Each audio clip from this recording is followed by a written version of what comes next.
these companies will really start to take talent seriously. Because when those big boys come in, so to speak, it's going to be about who's on your team. It's going to be about the talent, and it's going to be about what's in the IP that those people on your team have.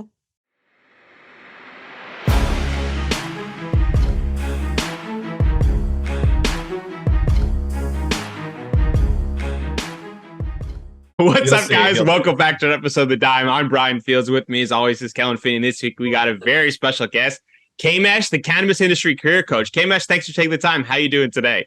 I'm doing well. I'm glad to be here. I am already laughing a lot, which is my favorite thing to do, especially because I work in the cannabis industry. And if you don't have a sense of humor, you will not be here long. So very, very glad to be joining you today. Excited to have you. And as Kmesh alluded to, Kellen may have been trying to prime our guest here to try to push her towards a little East Coast, West Coast battle. But Kellen, how are you doing today? I'm doing well. And I was just trying to find if Kmesh has a special place in her heart for the West Coast. Yeah, I do. We have a West Coast, East Coast battle. I totally do. And so Manhattan Beach has a special place in my heart because that is the home of where the office for Flower Hire lives, and Flower Hire is a part of my family, my work family, where I was for many, many years. And so I had the great pleasure of spending some time in Manhattan Beach, which for a Philly girl is like pretty much like. What? Like it's paradise. And so, yes, many friends and cannabis colleagues in NorCal and SoCal. So yes, lots of love. But yeah, but also have been working in professional cannabis for 5 years and have done so out of my home office in Philadelphia. So it's sort of an interesting kind of testament to the sort of the national nature of the industry, I think. I just want to confirm a few things before on the record. That was a leading question by you, Kellen, and B, Kmesh is from Philly and is in Philly, which would make her East Coast. It's true. So for our listeners, unfamiliar about you, can you give a little background about yourself and how you got into the cannabis space? Yeah, sure. So I have been in the cannabis industry, my friends, now coming up on 6 years, believe it or not. And I've been, the last 5 of those years, I've spent in the areas of talent acquisition and human capital management, which for those of us who are not speaking corporatese is really just means I'm a recruiter. And I have, like many people, fallen in love with this industry. I mean, I came in for I like to talk about passion, purpose, and profit as being kind of the things that I think folks who succeed in this industry have at the center. But I came into it because, like most folks, I was totally blown away by the potential to heal people with a holistic medicine, and also, mind boggled by, what we were taught in the war on drugs and what it was like to be a child in the 80s and be told one thing and then to learn, oh my God, cannabis is a medicine. Like, just blew my mind and my whole person wide open.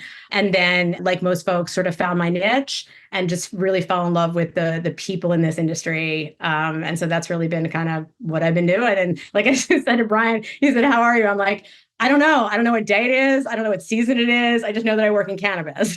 How much has it changed since the early days, Karen? So, the thing is, as you know, Kellen, like, early days is different for everybody, right? So like some people, early days is like pre-Prop 215, right? For California people, like that's way back. For me, early days with 2018, and for a Philly girl, I was a pioneer. It was early. Like nobody was talking about it. I think Pennsylvania's medical market opened in 2016, but still people in Pennsylvania, like me, myself, even when I started to learn about it in 2017, didn't know we had legal dispensaries. That's how, as the education and the sort of the ability to market and let people know what's really going on was nominal. And so I would say from that time, 2018 to 2024, like night and day. I mean, I have people, family members, friends calling me, tell me about cannabis. What's going on in the cannabis industry? How do I get into the cannabis industry? I want some weed. Do you sell it? Whereas when I started and I would go out and I would tell people what I was doing, they literally still were sort of like, like jaws on the floor, kind of like, shh, keep it down. Like, what do you mean? So it's been a super big sea change on the East Coast for sure.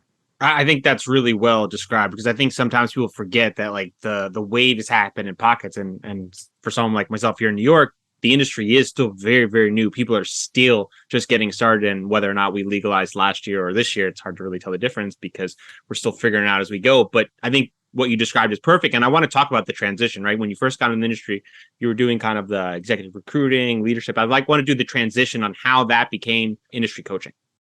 Sure. So over the years so I'll give you a little bit of background on Flower Hire and the work that we did there. So Flower Hire is one of the leading executive search firms in cannabis. And our work there was focused exclusively on six-figure cannabis jobs nationally. So what that means is, I say six figures a little bit with an asterisk, just because there are some roles, like let's say a GM for a dispensary, depending on what market you're in, those people can be paid anywhere from like sort of 75K up to like, I've seen people now in the New York market making, high ones, low twos for that position. And so when we talk about six figure, we really talk about like leadership, strategic hires who are going to move up the corporate ladder, so to speak, right? And so our hiring was all focused on that manager, director, VP, and C-level roles in cannabis for licensed operators. So like our work was for big MSOs, single state operators, and some very well funded ancillary companies as well, like a Hawthorne gardening side of the lights companies, all the folks that still have booths at MJ BizCon, those companies. Those companies at one point had, believe it or not, they had money to pay recruiters, and we did their recruiting and we built their teams. And so, as a team, David Belsky founded Flower Hire in 2017, and I joined on in 2020. And so at this point, that firm, and as of 2020, when I left, 2023, when I left Flower Hire, we'd made over 1,000 strategic hires into the industry at that manager, director, VP, and C level. And so, and for me personally, I've placed over 100 of those people. So what I learned through that process was just how much people in cannabis needed to understand about what it meant to work in cannabis. Like people really, because there's nobody to guide them, right? Like so anyway, I'm going on a monologue here, but like nobody knows. Like my inbox was just flooded. Like my inbox, literally, you guys, was bananas. Kmesh, can you look at my resume? Kmesh, how much should I get paid for this position? Kmesh, I got turned down by this position. Why? I've emailed them 25 times. They keep ignoring me. Why? I'm perfect for the role. Like, and I'm kind of being like playful, but these are really legitimate questions. Like, they were really legitimate questions, and they deserved really legitimate answers. But because we're such a young and nascent industry, we didn't really have the answers for them. We were really like, and so what I talk about with people is that the sort of process we went through at Flower Hire was really defining what it means to be a professional cannabis executive and entrepreneur.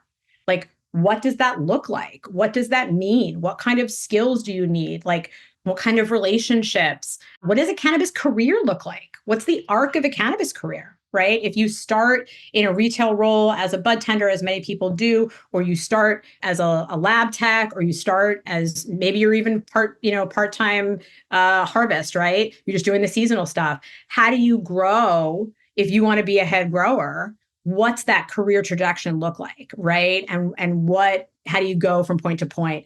And so I just became really fascinated with that process. And so in May of this year, I decided that this professional development work of helping folks move from place to place in their cannabis career, deserved really its own service line. And I launched Kmesh Can, where I do career coaching for cannabis executives. Can you give us an example? Because if you're looking to place an individual in the cannabis industry, and exactly as you alluded to, it's very different and unique. If there's certain skills that you're looking for that are applicable, because as we all know here, the cannabis industry is very different, and some of the necessary skill sets in order to be successful are kind of dependent on, one, the state, and two, the organization and the tools around them. So was it certain skills that you looked for in order to find kind of that fit for the cannabis industry? I think more about personality and the nature of people more than I do about transferable skills. Like transferable skills are obviously very important. And like the industry is so vast that honestly, any skill set, I can tell you where you're going to fit in, like whether it's on the license side, whether it's on the ancillary side, like we're a huge billion-dollar industry. So like everybody's welcome because we need all the different minds in the room to make it work. Right. So like, I don't think of it as much as skill sets, Brian, but I think of it in terms of what I call and what we used to call at Flower Hire. David and I would talk about this thing called cannabis DNA. Right. And what I think of that is it's a personality type and it's a perspective. And some of the qualities of cannabis DNA are scrappiness, right? Willingness to learn on your feet, being resourceful, being creative, having a glass half full perspective on things. We talk about building in quicksand a lot. Like you really got to be able to jump in there and build the whole thing. It's going to fall apart because the ocean's going to come up and wash over it, right? Right? It's compliance, it's regulatory, it's funding falling out, it's all the things. So that's going to come, it's going to wash it all away. And then you've got to get back in there and rebuild with the same type of veracity and excitement and enthusiasm that you did the last time. Right. And so I really talk about cannabis DNA as being a foundational piece of it. And when people call me on the phone, Brian, and they do, that's the first thing that we start to talk about. I'm like, you think you've got these things and why or why not? And, you know, have you done a personality test in a while? If maybe you think, like, I'll hear sometimes from like accountants from like the big four who are like, I want to come over into cannabis. And now, mind you, I have hired controllers and CFOs and heads of and FP&A folks, but not directly from the big four, because they need to have had some startup experience. They need to have had some scrappy experience on top of that big four experience in order to do well in an industry, right? We're not taking people right out of big five, big six, big eight, whatever the hell it is now, big whatever accounting firms, and bringing them right over to this industry because of how tenuous and fast paced and how emerging it is. So in the early days, you were kind of doing a lot of the screening surveys, almost like a 23andMe for this cannabis DNA, correct? No, I wasn't. We didn't do that. We just hired people, Kellen. We just hired them. We were like, if you have the transferable skills, you should get into this job. But then that's what we learned over the years, was that the people, even if they had amazing skills, like, for example, I don't know, head of cultivation. If you meet a guy or a gal or a they who has worked at, or they or them, or I'm just trying to be politically correct for everyone's purposes. Do not cancel us. So cute. So cute. I'm so cute. If you see like somebody who was running operations for a Driscoll's Strawberries, okay? Amazing operational leader, right? SOPs, KPIs, maybe they have Lean Six Sigma, maybe they, have all sorts of other credentials that make you look at them and go, wow, we're going to open up a big new grow. This is our person. And we at the beginning, we would bring those people over and we would hire them into cannabis. And then guess what would happen? What happened, right? Like 3, 4, 5, 6, 12 months later, they're gone. They're gone because they don't have that cannabis DNA. And so that's where we developed this concept, and then we start a couple years in. That's when we started to enter that type of behavioral questioning into our interviews with people. And before we would even, obviously, first you look at their resume and go, okay, does this person know what they're doing? But transferable skills. But then we would start in with like, have you ever worked in a hyper-growth startup environment before? If you haven't, have you ever built anything from scratch inside your corporate structure where it was just you and maybe another person and a super lean budget? Did you ever do that? And how did that feel? And just really getting a sense for that, because I always say, if you're an executive and you have not changed your own printer ink in the last 3 years, you are not a fit for cannabis. Right? And I don't care how much you love the plants. I want you to love the plant.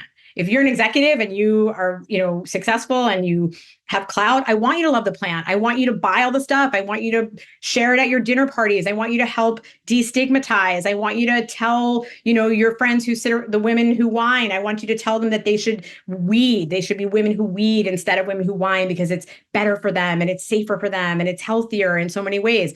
But I don't want you to work in the industry at the executive level right now, because that we just need people who are cut from a little bit of a different cloth. We need startup people, we need innovative people. I like to say cannabis needs leaders, right? So we need people who are fast on their feet.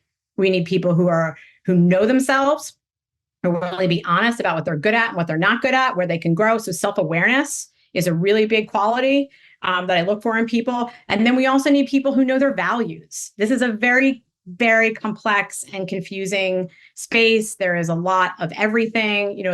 Because of where we came in the Black and gray markets, because of what we're dealing with social equity and justice, like there's just so much to contend with here that I really also look for people who have strong values of some kind. And it can be that they just want to make money. Okay. It's not the best. I love to look for people who actually are connected to the healing power of the plant, or they're connected to the power of the movement and what it will do in terms of wealth regeneration for communities of color. Or maybe even that you're just like, I saw this heal someone I love, and I want to do something that matters in my life. And so I want to be in this. All of those are great reasons. But just, it seems interesting. It seems fun. Everyone's talking about it. Those aren't great. Those aren't great reasons. I'm really glad you shared that, because I caught myself recently having a conversation with someone who was very eager to enter the industry. And I caught myself not wanting to be like that negative Nancy, telling them like, I don't think you're going to make it. But there was a part of me that just felt like they were approaching an obstacle that they just weren't going to be able to overcome, right? You can have all these skills, you can have a really good education, but if you don't have that type of personality necessary in order to pick yourself up every single day and overcome some of these obstacles that you just can't foresee, it's really hard to articulate to people. And you don't want to burst their dream, because everyone sees this as this opportunity of a lifetime to kind of hop in and all these wide-eyed. And that's the challenge I think we're at. So that's why I bring in the cannabis DNA conversation. And one of the first things I ask people to do is to literally take a personality test, like take a DISC profile, there's a bunch of different, you can do DISC, you can do Myers-Briggs, you can do like strength finders, like just jump on and take a personality, because it'll tell you. What are you looking for in those tests? Yeah, that's a good question. Yeah, I'm looking like, how do we score well? No. Kellen did well at school, as you could tell. So, obviously part of it is like, are you open for the adventure? You have to be somebody who is in it for the journey, right? People who are very like, and there are different personalities. Some personalities are like, I do everything in a very specific way to reach a certain goal, and that goal is paramount to me. If you are that kind of person, you are not going to do well in this industry, because nobody knows where it's going. There are no clear, you could say this about life in general right now, or society. Like we could make this a big macro conversation, but certainly inside cannabis, like we literally, we talk about time in cannabis is so weird, right? Like we talk about cannabis dog years, which is that every year feels like 7. Okay. So there's that. And no one knows how to plan more than 1 quarter in advance. Right. And so time is like this really trippy thing in cannabis. And so you have to have a personality that can hold both of those truths. Wow, cannabis feels like it takes a long time, like changes so quickly. It's so crazy. The regulatory environment's changing all the time. The funding is falling out and coming back in waves. And I don't know what's going on. To be able to live with that, Brian, like you were saying, like to be able to come every day, like each of us here have for several years now, and just keep showing up, keep bringing our best selves, keep. Not everybody has so that's what I look for in those tests. Like, are you that kind of person? And then if you're not, I just say like, join normal, like give, support, go to your dispensaries, buy product, share with your friends and family, but don't invest. oh my gosh, invest, right? If you're successful and you're a banker or you're in real estate or whatever, like find a founder who seems smart and has a pretty good deck and has some numbers that seem to make sense, get involved that way. When did you decide to start making the transition from recruiting and hiring to kind of coaching? And I imagine, and correct me if I'm wrong, that it was most likely you placed some individuals in some positions within companies, and then the relationship kept building, and you were like, hey, maybe I should keep giving you advice. Like, kind of talk us through that whole like dynamic change and the shift that you've undergone. Oh, totally. It was really just like my people calling me. Yeah. And just saying like, can you help me? I need more help. And they did need more help. Like, that's what I'm saying. It wasn't like they were being overly needy. In every other industry, we have career coaches and people who focus on professional development and leadership development. Like, this is a huge industry, as you mentioned to me, Bill Campbell, before we started, right, who wrote The $1 Trillion Coach, right? So like, there are coaches in every major vertical, and especially in startup, it's super important that we have leadership development to help people figure out what they're doing and how to do it better. And so it made sense that people would come back to me. I would place them, and then they would maybe get laid off, because like that's a big thing that happens, as you know, and like so much acquisition and layoffs. And they come back to me and say, hey, Kmesh, I'm back on the market. Like, can you look at my resume? Can we talk about like what roles you think I might be good for? And I just realized like people need more than 15 minutes of your time to be able to do that work, right? Especially because there is no roadmap. It is a little unclear about how people move up and move over, because we don't have standardization in the industry. So our org charts all look different, right? Even the major MSOs, their org charts all look completely different based on where their asset footprint is, based on who founded them. You know this, right? So some don't even have org charts. They don't even have org charts. Some of them don't even have people running HR, right? I mean, they don't. So right, so let alone an org chart. And so that makes it hard. Like last year at Flower Hire, we placed like 100 different job titles. Okay. So is that because there are 100 different people doing 100 different things? No, that's because there's no standardization yet in the industry. So people are called different things. So because of that, people would start to call me and just say, hey, Kmesh, can we talk tonight? Can we talk over the weekend? Like, I just need some help, telling my story. I have a part of what I talk about is like that everyone has a cannabis leadership story. And what it means is why you came into the industry, what you accomplished in the industry so far, what your skill sets are, what your experiences have been, like, again, things you've accomplished that you want to put your name on, and then like how you see yourself serving the industry moving forward. Right. And I ask and I work with my clients to develop a cannabis leadership story, because this industry is moving so quickly. As you know, we get put on calls with so many different people all the time, constantly phones ringing, texts, intros. Can you talk to her? Can you talk to him? Our Zooms are going crazy. You only have a few minutes to make a strong impression on people. And so I say, even more important than sending them a resume, even more important than sharing your LinkedIn, is being able to articulate your cannabis leadership story in a short amount of time, right? Where'd you start? Why'd you start? What'd you do? What are you going to do then? What are you going to do next? Right? And so was people just asking me to help them do that. And I got so hooked by it. And I was just like, this is so great, because people in cannabis are awesome. People who are still in cannabis are really awesome, because they have seen things, they have seen things, they have experienced, all of us have experienced our share of disappointments and heartaches and heartbreaks and projects we thought we were going to take off that didn't take off, and opportunities that we invested a lot of time and energy and money into, right? We're all just like, if you can see us all right now, we're all just like, we have like our hands in prayer, like just honoring, right? The losses that we've all experienced. And if you're still here, to me, that's leadership, right? That's resilience.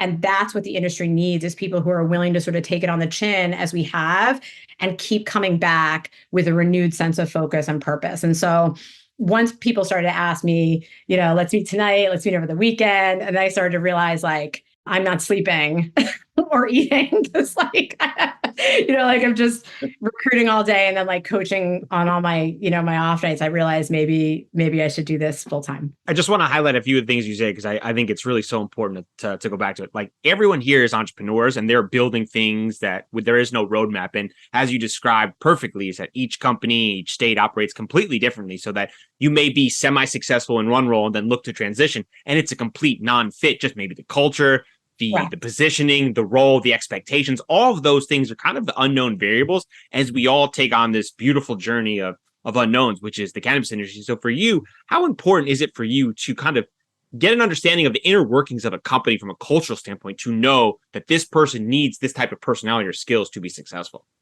That's such a good question, and a nuanced one, right? Because the challenge is that, especially now, is like, these companies don't look great.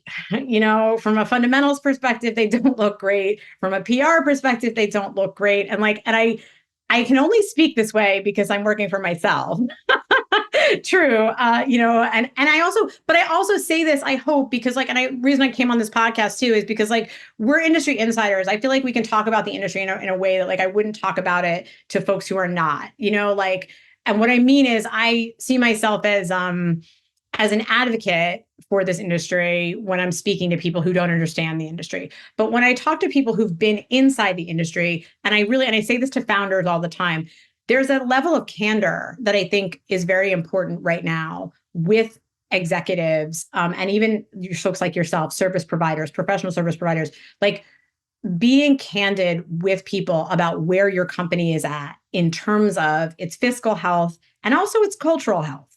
Because toxicity in this industry is a problem. And I think that the smart folks who are really looking forward and learning from the past are ready to kind of reckon with that a little bit and say, hey, you know what? Look, it's not great. Things aren't great here, but we're working on it. And here's how we're working on it. And here's the things we're putting in place for 2024 that would make this a place that you would want to come work. Right.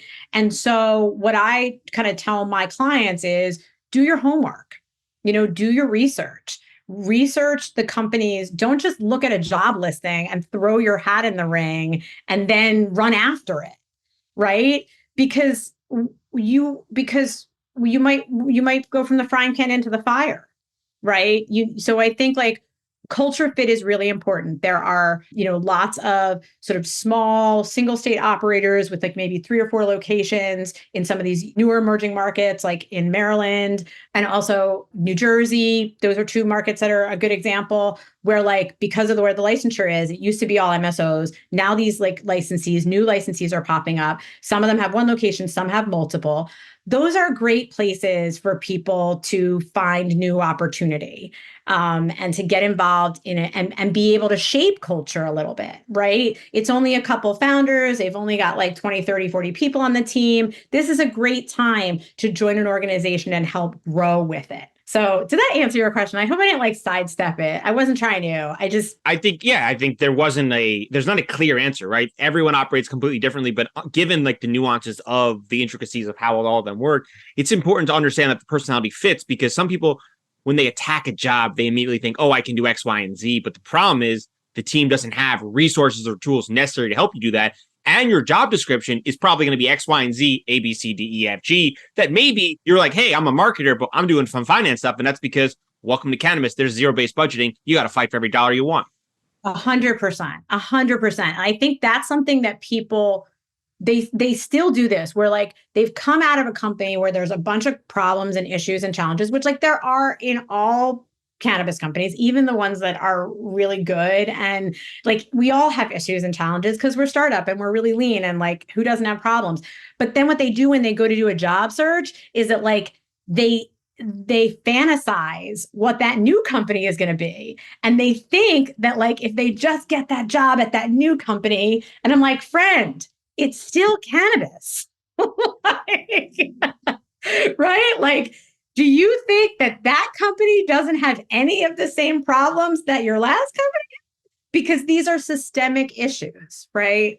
And I'm being flip, because you have to be, I think, in order to keep it moving. But these are systemic issues. It's not just one company. It's not just one CEO. It's not just one bad apple. Like, we have problems in the industry that are, most of them, beset on us because of federal inaction, in my particular opinion. And I don't want to be too like black and white here. And I don't necessarily want to get into the federal legality conversation, but meaning, like, will it all be solved? Like, no, I am not saying that by any stretch, but I am saying that I do think a lot of the problems we're in now, in, what are we in year 9, 10 in some of our older markets? We're in year 3, 4, 5, and 6 in some of our newer markets. I do believe that the problems of like the last 12 to 24 months are really a result of federal inaction. And so because of that, I just want candidates to be eyes wide open, right? I want them to be eyes wide open, and I want them to be as selective about choosing their new places they want to work, like as the company is about choosing the right people to work for them. Like, it really has to be, especially at the executive level, right? I'm not talking about hourly roles here. I'm talking about leadership strategy roles. There has to be an alignment of vision. There has to be an alignment. And like I said, to your point about, I'm going to come in and I'm going to do all these things. Well, not if there's no budget, and not if there's rats in the lab. You know what I mean? And so, like, what I say is, like, and I say this to operators too, if you have rats in the lab, so to speak, right? Don't let it be the last on-site interview that your ops leader finds out. What do you mean by rats in the lab? I mean, like, literally, if you have vermin in your lab. Or metaphorically. I was wondering if it was one or the other. I mean, I would say either of those things, right? And everybody has, if you want to use the, like, if I'm my mom, it's like the skeletons in the closet, like whatever, right? Like the stuff that you don't want people to know. Well, guess what? They're going to find out anyway if they're on your leadership team. So you are well served to at least share some of those things. I'm not saying that you've got to pull out every tax return and every P&L for the last several years. I'm not saying that. And that would not, even with NDAs and what have you being what they are, I'm not saying that. There obviously needs to be privacy and protection for founders and C-level people with the businesses they're running. But in terms of just like building, relationship between an employer and a team leader at that strategic level, just to have a candor. Hey, last year was really challenging. Here's what had to happen. We had to let go X number of people. We had to redo a lot of, moving around of our finances, and we had to let go of this division or whatever. But, like, again, here's where we are now. Here's what we're doing to make it better and move forward. And I'm instructing my clients to ask those questions in interviews, right? Who's on your leadership team? Where's your funding come from? What's your turnover rate been like? What is the culture like, good, bad, or other? How do you seek to make that better, in the coming years? Because I think we're all going to not to get too kumbaya here, but like, by holding each other accountable, we're going to make the industry better. That's what I believe. I like the kumbaya. Is there a common, like, issue that is kind of like standard regardless of the role that you have to help individuals through, in terms of like issues that come up in cannabis? Right now, there's two big issues. I love this question. So 2 big issues. The one big issue is burnout. That's like a big with a capital B, burnout. And the problem is that some people, Kellen, don't know that they're burned out. And that's an issue because you're not really of value in the way you're like smiling. Like, is that me? Is she talking about me? You're like, did Kmesh just diagnose me? I was like, is this a therapy session for me? Am I pausing this? Is this an intervention? This is too close to home. Is this an intervention? Thanks so much for coming, Kmesh. Kellen, what did you do? This wasn't a podcast. It was actually a therapy session. It's an intervention. I mean, coaching and therapy, very close. It's a fine line. And I do, in my contract, it's like, I'm not a therapist, so don't sue me. But no, right? So knowing and it doesn't necessarily mean that you have to stop doing what you're doing, right? Like, burnout doesn't mean not everybody needs to take a 6-month or a year sabbatical. if you're in burnout, although there are some executives in cannabis who have done it, and it is brilliant because when they come back on LinkedIn after having take 6, you're like, whoa, different person. Like, so I do say if you are in a financial position where you can do that, wonderful. Do it. Do it, do it, do it, because we don't want to lose you because the industry needs you. So do it, right? If you can't do it, there's ways to deal with burnout without leaving your job and your work, right? So burnout's a big one. Burnout's a big one. And like, to your point, it's not, it's not like me, Kmesh, the cannabis career coach, going to solve burnout, right? This is a huge social problem. It's across industries. It's all of us, whether you're Fortune 500 or you're a startup, cannabis, and everything in between. Burnout is an issue as a culture. But I'm a glass half full guy. I think you could solve it. In general, in cannabis. Just in general. Yeah.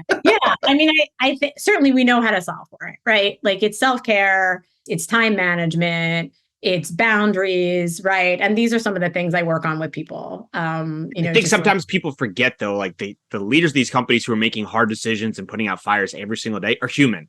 And the constant negativity and the unknown on a regular basis, it's taxing. And after a certain amount of time, only natural that some people end up being difficult to work with or highly agitated because, like we talked about, it is just full of challenges. And when you have to look at the books and make hard decisions, let people go and recognize that if I don't fire X amount of people next month, I can't make payroll. Like, I think that's where I think the difference is. Sometimes people forget that this is a new industry that has loaded with obstacles, one of them being finances, and the entrepreneurs here are fighting endless battles on a regular basis, that it is extremely taxing.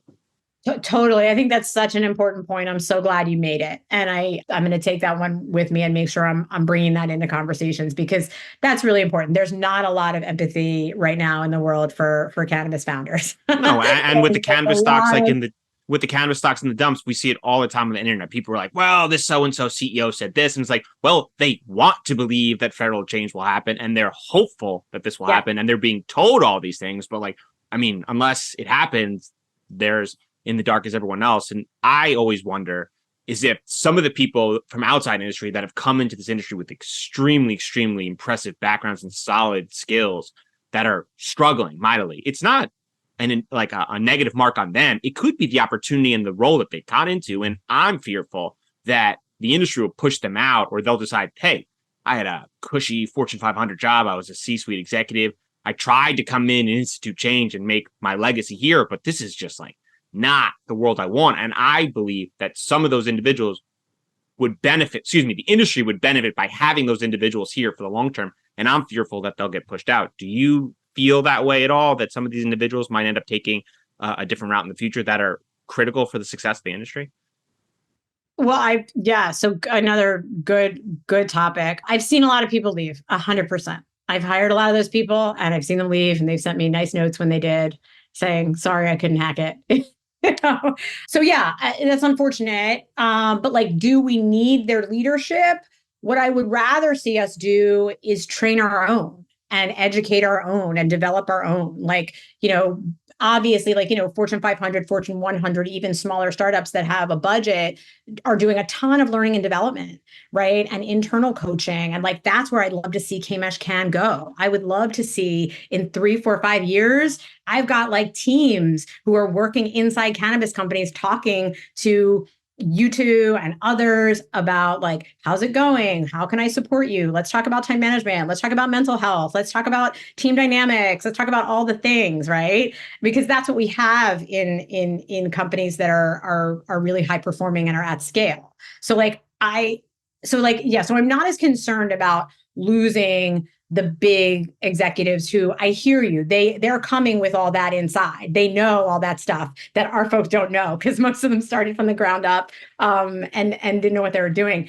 But I'm not so worried about that. I think that if people have cannabis DNA and they have a real reason to be in the industry, then they stay in the industry. And those are the kinds of people that we need, and more so than we need sort of, again, even a fancy tech exec, maybe, who knows a lot of things from tech. Well, I don't know. Do we want to be tech? Not sure. Tech. I don't. I certainly want I want an industry that has a whole lot more heart, than tech. And I want an industry that's built, I'm throwing daggers right now, but I want our impact, on humanity to be pretty significant. I really truly believe in the healing power of this plant.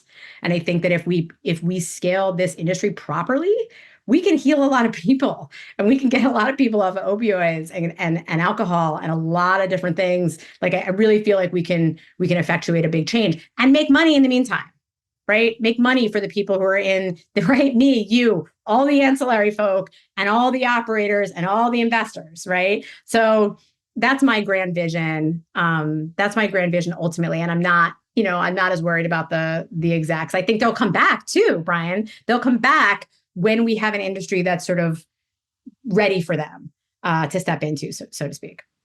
After we build it, they will come. Yeah. What's the most expensive lesson you've ever learned? Ooh, the most expensive lesson. I had to get an MBA to learn Excel. Does that count? Yeah, that's the one that comes off the top of my head. I'm like, what did I learn in B school? Because when I pay every month to Sallie Mae my B school loan, I think that was it. How about you? Honestly, the most expensive lesson I ever learned was that recognizing that unless Kellen and I are directly attached to the success of a certain project and we are the ones pulling the wagon, it's never going to move at the same speed and the same expectation that the two of us have. I think we have a very high hurdle for success of what we want to accomplish, and that if people are not moving at that same pace and not communicating at the same necessary speed, I think that things just haven't worked out for us. And I'm not going to name any names or why, but I think that is one of the most fortunate lessons that Kellen and I've had together. And I'm grateful that him and I see eye to eye on that, because that is a culture DNA aspect that is hard to know unless you're in it together. Yeah, totally. It's really beautiful that you two have such an obviously like strong and resilient partnership. That's really nice. Maybe a little maniacs in us, but hey. Yeah. Turns out crazy people hang out with crazy people. Well, but you're like the same kind of crazy, right? Thankfully. Thankfully. Otherwise, it'd be like, this guy is crazy. This guy is. Like, are you all like growing your team? Do you have like aspirations? Because like you were started talking about like working with other people and how that gets done and where those things fall apart. And like, I'm always fascinated by that. So and I hope I'm turning the tables on you a little bit. I know. This is not usually a turn.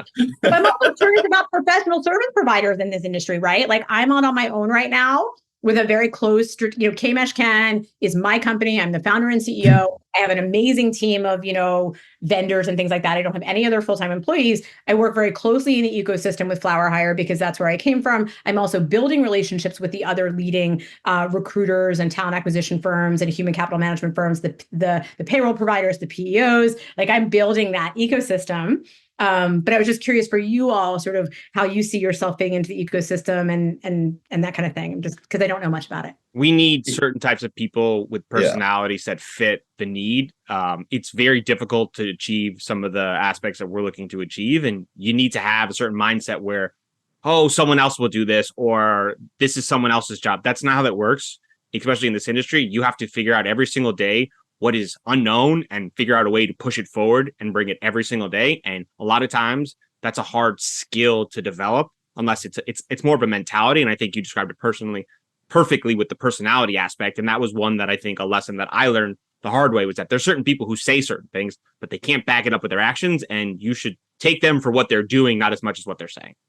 Yeah. And I think that the other stark issue in this industry from like a growth perspective, right? If you look at read any entrepreneur book or look at any successful startup, they always talk about like the right hires when you're at certain levels of a company. And I think like what Brian just said, like we require in order like someone to join the team and help us achieve the goals that we're looking to achieve, it is a specific type of individual. And really? Unfortunately, that individual typically comes with a lot of education and credentials, and then they have certain expectations from a salary perspective, right? And then they also look at the industry. So it just becomes a really hard sell to like the individuals that are going to be the right fits. So it's more of we're playing a very long patience game, right? Because go ahead. Personality, but the personality is clear, right? Like that's the one difference now is that like that's my favorite part of conversations like this is that like when you meet someone like yourself, you know right away, like you're different, you're not like the other people, you fit into the group. And that's what kind of gives us the energy and like the fun of the conversations because you recognize the same kind of, I'm not going to use the word negatively, but it's a positive, the crazy, right? Collectively that we have in order to figure out how to do this on a regular basis. And no one is going to tell you how to do it. And it doesn't matter how many times people say no, or that's stupid, or that's not going to work. It doesn't matter. At the end of the day, it's your responsibility to pick it up and to push the ball forward every single day. And no one feels bad for you. You can cry for 20 minutes on the sideline, which I do regularly, and then say, hey, time to get back in there. Let's do this. I love it. I love it. I love it. Crying is self-care, Brian. Just self-care. Also, you're the first one to ask us one of those questions back in return, by the way. It's incredible. Literally, first one. 200 episodes. It's like, do I just ask a question back? Like, do I answer this? I know. I was like, whoa, wild card. I was like, I didn't see that on the sheet. We should do another episode where I actually ask you all the questions I want to know about you. Man, we'll have to talk around all those things. So I got a few more questions. Dream smoking session, 3 people, dead or alive. Oh my God. That's such a hard question. I can't believe you asked me that. I'm so unprepared. Oh my God. Who would I want to smoke with? 3 people? Dead or alive? Oof. I definitely want to smoke a joint with Mahatma Gandhi. There's no doubt about that. I mean, are you kidding me? They're probably all going to be like civil rights leaders. There's a Jewish female socialist named Emma Goldman, who I think would be like just a great sesh. You know what I mean? Like I would just learn a lot and hear a lot. Who else? Oh my gosh, number 3. I mean, oh God. I mean, I'm coming up with also, sort of civil rights leaders, like a Martin Luther King. Whatever comes to mind, yeah. It sounds a little cliche, right? But it's true. Like those are the people, the people who change society in meaningful, big ways, right? Like, because I think cannabis has the potential to change society in a big, meaningful way. And I have not lost I talk about this with my clients. What's your why, right? And that's not a me concept. Lots of great coaches have written about what's your. I think there's a book called "What's Your Why." I think it's Simon. Yeah, it's a good book. It's okay. Yeah. No, but like, right. So, what's your why? There's a lot like in the ethos in the water on that question. But it's an important question. It's the question. Right. If you're a talented person, if you're an educated person, if you're a person who, thinks deeply about your life and your work and that it's ultimately more about sort of the contribution that you make than what's showing up on your, online bank statement or what's parked in your, driveway or the place you spend your Christmas holiday. Like if it's more than that for you, then you need to ask yourself why. And so for me, and I say this for my cannabis leaders too, like if you're at a point, we started talking conversation about burnout. If you're at a point where it isn't in your why anymore, where you're like, I've just seen too much has happened, I just don't care anymore what happens, it's time to go.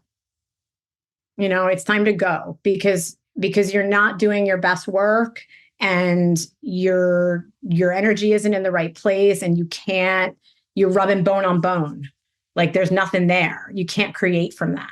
So, if the metaphor of the plant, of planting a seed and growing and life and expansion and healing is sort of what keeps us inspired, you have to think about yourself in the same way.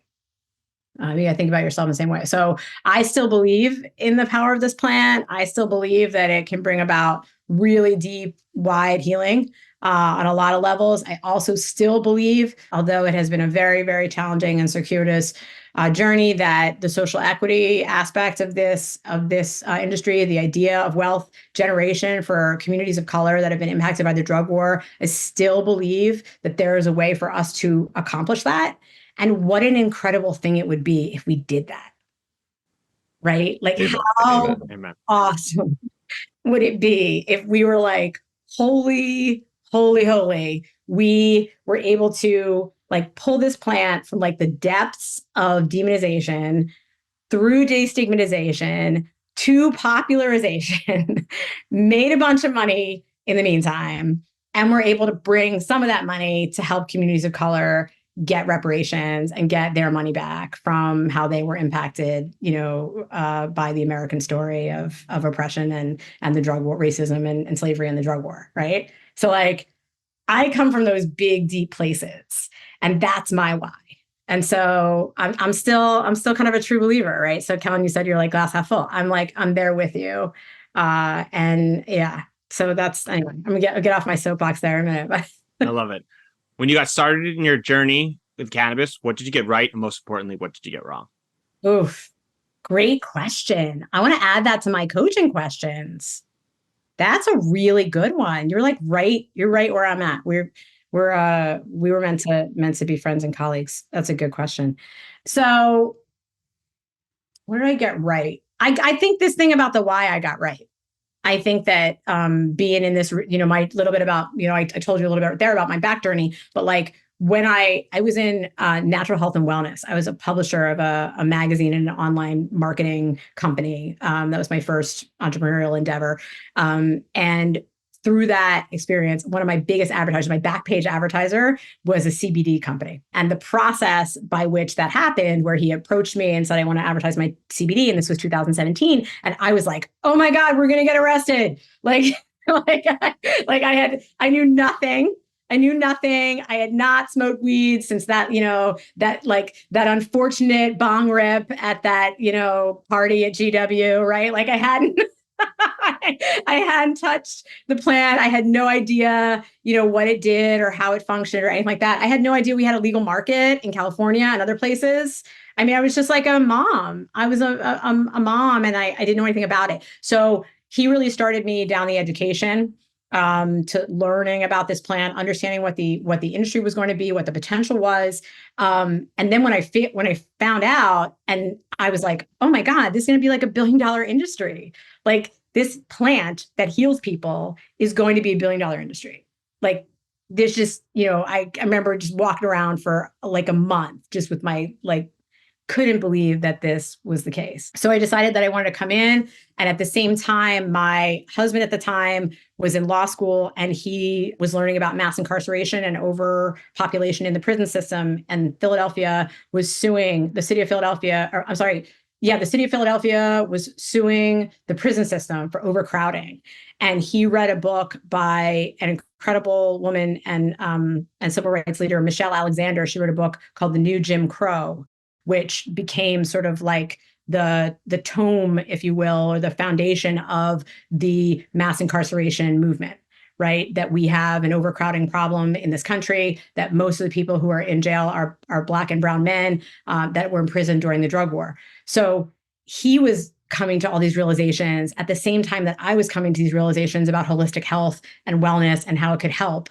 And when I put those two things together, I was like, okay, this is what I'm going to do. And the answer, I don't even know what the question was, but that was the story. So I think I got it right, that I knew why I came in. And here I am 5-6 years later, and I'm still like, that's why I'm here. I still believe that there's like an incredible thing that's happening here. I still can't believe how many more states have legalized in the last 5 years. Like it's crazy. So I still believe in it. So that part I got right. What did I get wrong? Oh, that I thought it was going to be fast. That I thought we were going to be able to do it. Been a decade for Colorado's legal market almost now. I think we're coming up on a decade here in January. For New York also. Oh, I thought it was going to be quick. I thought the money was going to be quick. I thought we'd be rolling in it by now, people, all of us.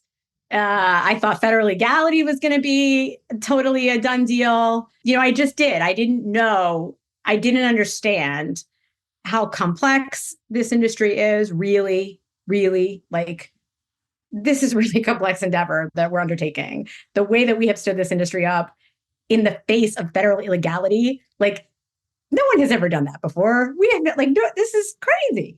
So I don't think I really understood that.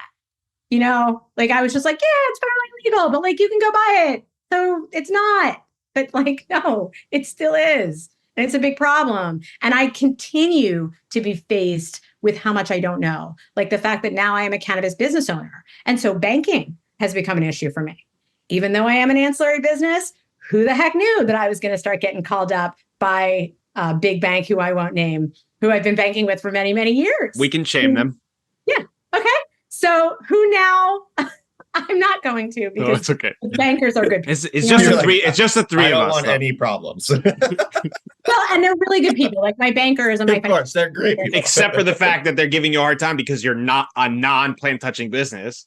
They are giving me a really hard time, and it is really aggravating and agitating, because I am a freaking I'm a woman solopreneur in the hardest freaking industry that has ever lived.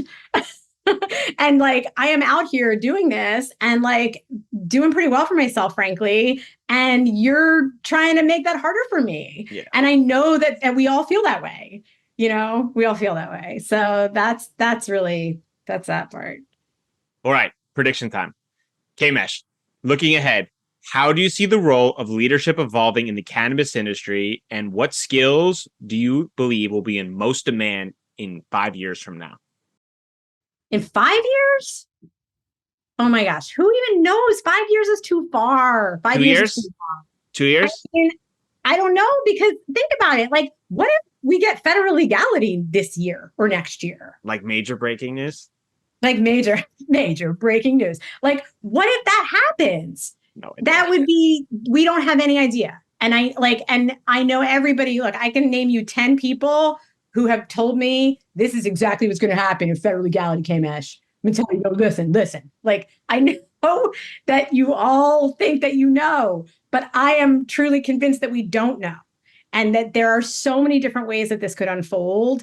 And there's so many stakeholders, and we don't really know whose voices are going to be the loudest. And we don't know who's going to be the most organized. And we don't know who's going to, we know who's going to come with the most resources, which is all the bigs. They're right? already here. We know they're all here with their bigs, right? And so the bigs are all here, but like, who of the bigs is going to be biggest? And is there going to be some type of a social movement that subverts that? I don't know, right? Is there going to be, could there be some kind of a political sea change where all of a sudden, again, the advocacy and the sort of like grassroots, movement has a real impact and starts to have a real voice, which it really hasn't, unfortunately. I mean, the MRTA, one example of where we did get a lot of what we wanted, but then unfortunately in implementation, it all fell apart. And this whole thing with like Canny and Dasney and like, is it, as we all know, like a complete disaster? So it's like, because, right. And the reason I won't answer the reason I answer the question this way is because if you asked me a year ago what I thought was going to happen in New York, well, I know what I thought was going to happen a year ago in New York, because I made a lot of best laid plans. And so did you too, I'm sure, about what you thought was going to happen in New York and the kind of, right, what was going to come back to us and how that market was going to open and all the opportunity. And that didn't happen. So I just think there's too many unknowns. And if you want to say, what will the skills be? The skills will always be around leadership, which goes back to resilience. It will always be about people who are able to be super resilient and bring themselves back to the table over and over and over again with focus, with clarity, with maturity, with values. Like, that's what it's going to take. And that's what companies are going to look for, because the longer this goes on, if it goes on the way it has, the industry is going to continue to get a bad reputation. Like you've already sort of mentioned about kind of like how the challenges of getting good talent, right? That there's like some reputational issues around that. So they will continue to sort of spin out in that way. And I think that in order to get the industry moving in the right direction, companies are going to continue to look for people who have true leadership skills and true leadership abilities and have a strong purpose, have a strong connection to what they're doing, and are in it for the long, again, that cannabis DNA stuff sort of comes back to that for me. Well said. Kellen. I'm going to say the agility and the ability to learn, right? I agree with everything that Karen said. But I do think that, especially with like everything that's happening outside of cannabis, just from like a seismic shift with AI and all these other new tools that are available, it's going to completely change just any work environment. And so like your ability to just be able to take on new skills, right, and learn new things quickly, I think is going to be the most valuable trait to have, especially in the cannabis industry already right now. I mean, everything's changing. You don't even know if federal legality is going to happen ever, right? Like all these different conversations. So you're constantly having to learn and constantly having to adapt to the ever changing quicksand environment that is cannabis, you know? What do you think, Brian? I think that was really well said, and I think my answer is going to be not very popular, but I think it's the ability to make hard decisions, maybe the non-popular ones, because I think the current construct of the way the cannabis game is currently played is going to evolve, as Kmesh said perfectly, and I think leaders are going to have to make difficult decisions when the game evolves, whether or not to sell out, to redo their business. And I think that as we evolve as an industry, understanding when that time comes to make that hard decision is going to be a critical moment for the companies that successfully move into the next direction and the ones that position themselves for failure. Because when the big businesses come in and have the resources and the infrastructure that could alter the current construct of the game, I think being able to have the foresight to recognize that and then position your company to be successful in the future is going to involve a very self-aware leader that I'm not sure everyone currently possesses. Yeah, I want to jump in on that because like when it really, I agree with you. And I think that when it comes down to it, and this sort of comes back to my mantra about like cannabis needs leaders and those leaders need support, right? Those leaders need training. Those leaders need X, Y, and Z. Because I think honestly, one of the places that I will say this, I've sometimes said to people, fire your CFO, hire a chief people officer, right? Like it's like, you know, it's broad strokes, it's silly. Obviously, no one's going to fire their CFO. You know, who would talk to the tax people? Anyway, taxes. We don't pay taxes. Not everyone. who would run away from the tax people? Are we supposed to pay taxes? Some MSOs don't think so. Who would present all those decks that nobody reads? Anyway, I'm being very flip because we're coming to the end here. I'm probably talking too much, but like you get the point, right? Like ask Harvard Business School, ask Deloitte, ask anybody. There's very clear documentation about the importance of investing in people and the cost of turnover. Turnover is an enormous problem in this industry. We have got to address it. And I am trying to do my small part, in coaching people one-on-one, because that's what I'm doing right now. Most of my work, although I'm doing some business to business consulting with some of the academic institutions in the space who are trying to figure out how can they create curriculum that matches up to the job market. And that's been really fun. And I'm excited for all those different folks in this space and how that's coming together. But like most of my work is on the individual level, but I hope that we will get to a point, as I said, that these companies will really start to take talent seriously. Because when those big boys come in, so to speak, it's going to be about who's on your team. It's going to be about the talent, and it's going to be about what's in the IP that those people on your team have. And so, you know, they're going to come in and try to poach your best people. So, you know, nurture them, make them loyal, make them feel important, make them feel like they matter, and move your company forward in the meantime, right? And so, yeah, I gotta, as we're coming to the end here, I gotta kind of leave it with a plug for human capital management, for investing in human capital management, for the importance of not saying when you're pulling out the P&L and going, okay, we've got to cut, not cutting all your human resources people, right? Keep some of those folks in the room. Love it. So Kmesh, for our listeners, they want to get in touch, they want to learn more, and they want to get some coaching. Where can they find you? Oh, LinkedIn, baby. LinkedIn's the place. Find me on LinkedIn, and then I'll send you the other web stuff. But mostly LinkedIn. That's where I like to talk with people. I like to hear what folks are up to. I really like to look at people and what they're up to and what they're doing, you know, before we get on the call. That helps me so much to contextualize and have a sense. Everybody has their own cannabis leadership journey, right? Everybody's is unique. There isn't one story. No, and that's part of why I'm fascinated by it, why I'm inspired by it.